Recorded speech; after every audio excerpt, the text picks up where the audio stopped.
Assalamualaikum warahmatullahi wabarakatuh. Saat ini perkenalkan, nama saya Dendi Teyoidi. Saya berasal dari kelompok 2 angkatan 6. Saya akan menanyakan seputaran penerapan nilai aktualisasi terkait berakhlak. Yang saat ini bersama saya Ibu. Perkenalkan nama saya Juliana Kevin TK, dipanggil TK. Di sini jabatan saya sebagai pengelola pencarian psikologi. Sedikit ada beberapa pertanyaan, Bu. Kita kan ada penerapan core value ada 7 tuh, poin berakhlak. Izinkan saya bertanya, ke-7 itu yang udah Ibu implementasikan apa selama Ibu duduk dan diangkat sebagai PNS Basarnas gitu. Yang pertama, pertanyaan saya, bagaimana Ibu mengaktualisasikan nilai-nilai berakhlak dalam keseharian Ibu sebagai PNS di instansi Basarnas? Pertanyaannya bagus ya. Terima kasih Dendi sebelumnya. Di sini kan ada 7 core value ya. Menurut saya mengimplementasikan dari berakhlak itu sendiri untuk kita sehari-hari banyak ya. Kegiatan kita banyak, tugas pokok kita banyak, namun tetap harus berpegang teguh pada profesionalisme dan integritas. Dimana terkadang kan dengan terlalu banyak pekerjaan, terus banyak tuntutan, tentu kita tetap harus menjunjung tinggi nilai ini, karena itu dapat menerapkan kita dimana kita tetap bekerja sesuai jalur dan tetap amanah sebagai pelayan. Luar biasa sekali pertanyaan. Oke, next question. Terkait berorientasi pada pelayanan, kita seorang abdi pelayan masyarakat dituntut untuk berorientasi pada pelayanan. Bagaimana seorang Ibu CK sebagai PNS di Basarnas melayani masyarakat yang terdampak dalam kondisi yang posisi panik itu kan? Gimana Ibu melayani kondisi tersebut?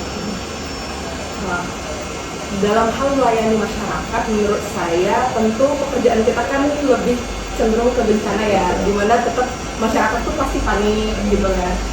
Gimana cara kita untuk memanage itu sendiri sih menurut saya, gimana kita berusaha untuk menenangkan, mendengarkan, menerima. Kadang kan permintaan masyarakat itu kadang ada beberapa hal di luar dari tupoksi kita sendiri kan. Kita tetap mengakomodasi, kita tetap menerima, kita tetap mendengarkan, namun kita akan salurkan kepada tempatnya. Jadi kita tetap melayani masyarakat sesuai dengan tupoksi kita, namun tidak menganggap remeh atau menyepelekan keluhan masyarakat di luar dari tanggung jawab kita. Kita tetap mengakomodasi. Berarti tetap menerima pelayanan sesuai dengan tupoksi kita ya, Bu? Siap. Kalaupun bukan tupoksi kita siap mengarahkan. Siap, gitu. betul. Mantap sekali jawaban dari Ibu. Terkait akuntabel, ya kan? Contoh penerapan yang sifatnya akuntabel pada saat kita bertugas itu seperti apa, Bu? Kalau Ibu dikasih tanggung jawab seperti apa, gimana itu penerapannya, Bu? Menurut saya kalau berhubungan dengan akuntabel itu sendiri, dimana ketika kita mendapatkan tugas itu kan kadang dari pimpinan, bisa jadi dari tanggung jawab kita sendiri, dimana kita berusaha untuk menyelesaikan tugas itu dengan sebaik mungkin, sebaik mungkin tentu kan. Dimana kita berusaha semaksimal mungkin untuk melaksanakan tugas itu sendiri. Kalau untuk contoh kecilnya, misalnya di sini saya berkecimpung di dunia komunikasi, di mana teman-teman kita membantu atau mensupport pada bidang komunikasi kayak HT dan sebagainya, di mana kita mencoba untuk mendistribusikan HT itu dengan baik, pencatatan dengan baik, seperti itu sih. Hingga penggunaan fasilitasi atau pemanfaatan itu sesuai dengan tepat sasarannya. Terakomodir lah ya, Bu. Iya. Luar biasa nih, seru banget teman-teman ya. Pertanyaan saya terkait kompetensi. Kita di Basarnas ini selalu dituntut akan kompeten pada bidang kita, Bu. Untuk meningkatkan kompetensi diri, apa yang Ibu lakukan selama Ibu di Basarnas secara individu ya, secara personal? Kalau peningkatan kompetensi sendiri sebenarnya dari Basarnas sendiri sudah memfasilitasi, di mana kita punya pusat, kita punya balai, itu biasanya mengakomodir untuk sertifikasi atau untuk pelatihan teknis sendiri seperti itu. Sudah dibekali ya? Sudah dibekali tentu. Seperti misalnya untuk saya pelatihan radio komunikasi, teknisi dan sebagainya. Mungkin untuk teman-teman nanti ada HUD, jungle, water dan sebagainya. Mungkin menurut saya untuk dari fasilitas dari kantor kita sendiri atau dari instansi kita sendiri sudah mencukupi. Namun dari kita sendiri sebenarnya bisa mengakomodasi dari kegiatan sehari-hari, misalnya pekerjaan sehari-hari. Kadang kan untuk kita yang baru-baru ini kadang perlu ini ya, waktu itu banyak belajar ya bagaimana cara kerjanya, bagaimana sistemnya, seperti itu sih. Kalau untuk dari ASN sendiri, ada nih bisa teman-teman akses kayak ASN Berpijar, seperti itu sih. Banyak fasilitas ya, banyak referensi dan fasilitasnya sih menurut saya. Kita kan kaget tuh, kita dari sipil nih, tiba-tiba harus adaptasi ke karakter PNS yang harus datang tepat waktu. Kalau ada kesalahan siap ngambil tindakan, itu kan adalah suatu sikap yang awalnya kita ele-elean, santai aja, nggak ada yang marah, terus terikat sama regulasi kantor. Itu tentunya adaptasinya harus cukup baik sih. Makanya itu perlu belajar juga. Iya, itu tentunya belajar juga. Oke, next question terkait harmonis.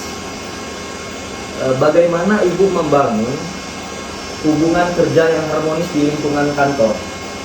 Kita kan bukan Superman ya, tapi kita super team. Itu gimana? Kalau untuk menjaga keharmonisan di instansi ya, menurut saya ya tentu dari kita sendiri sih, dari kitanya juga harus sadar diri dengan tanggung jawab kita, dengan apa yang menjadi tanggung jawab kita. Kalau bisa jangan terbebani ke yang lain seperti itu. Namun di sisi lain juga kita harus saling menghormati, mendengarkan, seperti itu, memahami. Kadang kan apalagi komunikasi nih salah satu bentuk poin paling penting sih menurut saya. Karena kadang miskom itu padahal dari dua sisi itu benar, cuman karena miskom itu bahaya banget kan. Betul. Jadi menurut saya sih dari segi komunikasi, dari segi memahami, mendengarkan. Selain itu ya tanggung jawab kita, yang kita harus benar-benar kasih yang terbaik gitu. Jadi teman-teman yang lain juga nggak terbebani dengan kehadiran kita di situ sih. Singkat, padat, jelas, luar biasa sama Ibu TK ya. Terkait loyal, kita sebagai ASN pasti dituntut loyal terhadap instansi kita. Bagaimana penerapan sikap loyal yang sudah Ibu lakukan, yang Ibu merasa udah melakukan? Kalau loyal itu sendiri, kalau dari Basarnas sih nggak perlu ditanya lagi loyalnya ya.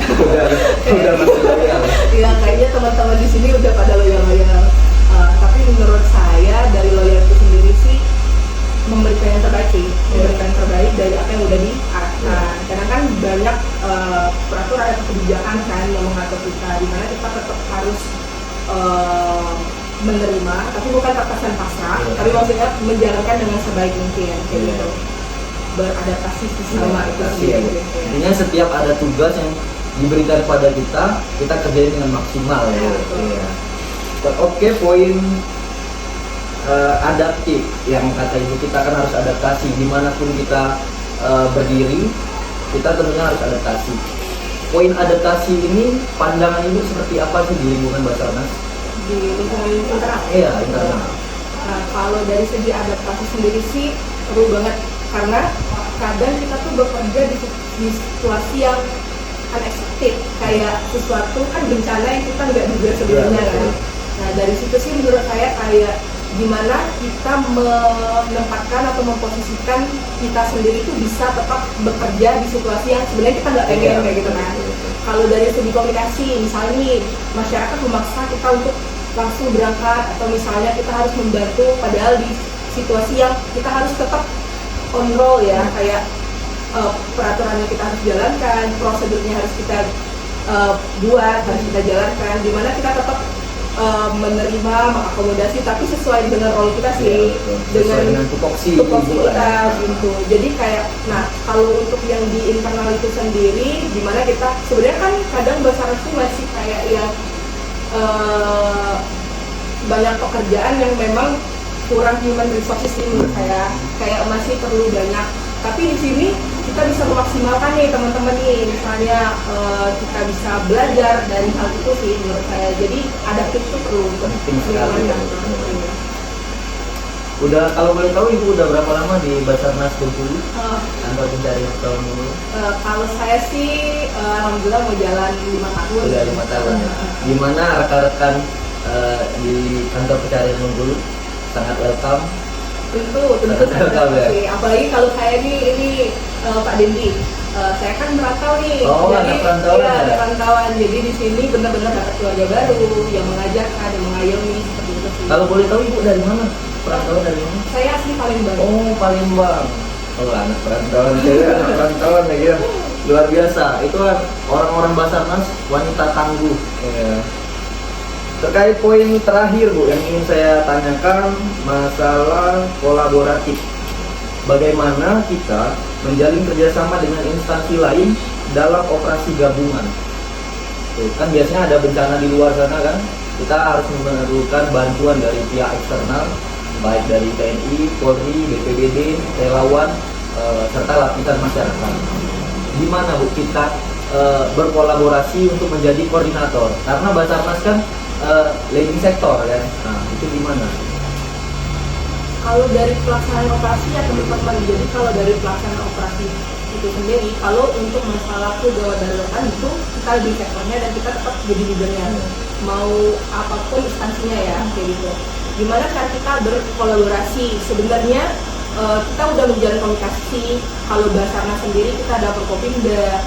Terus kalau dari potensi sendiri kita ada pelatihan potensi, bahkan kita ada uji potensi seperti itu sih teman-teman setahu saya ya. Nah, namun untuk pelaksanaan operasi sendiri, gimana cara kita tetap menjadi leadernya di situ, mengkomunikasikan apa yang ada, namun tetap menghargai teman-teman yang lain dan instansi yang lain, seperti itu sih kalau menurut saya. Berarti dalam penerapan itu posisi kita leading sektor ya Bu, Ya. menjadi koordinator, Ya, ya, menjadi ketua ya. Ya. Oke, mungkin itu saja pertanyaan seputaran nilai aktualisasi berakhlak yang saya tanyakan kepada Ibu CK. Saya ucapkan terima kasih ya Bu sebelumnya udah membantu. Mungkin sekian kita akhiri. Saya Dendi Triwahyudi pamit undur diri dan narasumber saya Ibu Juliana Kesintika. Wabila Taufik Walhidayah. Wassalamualaikum warahmatullahi wabarakatuh. We are family. Afik Nam Jagat Samaga.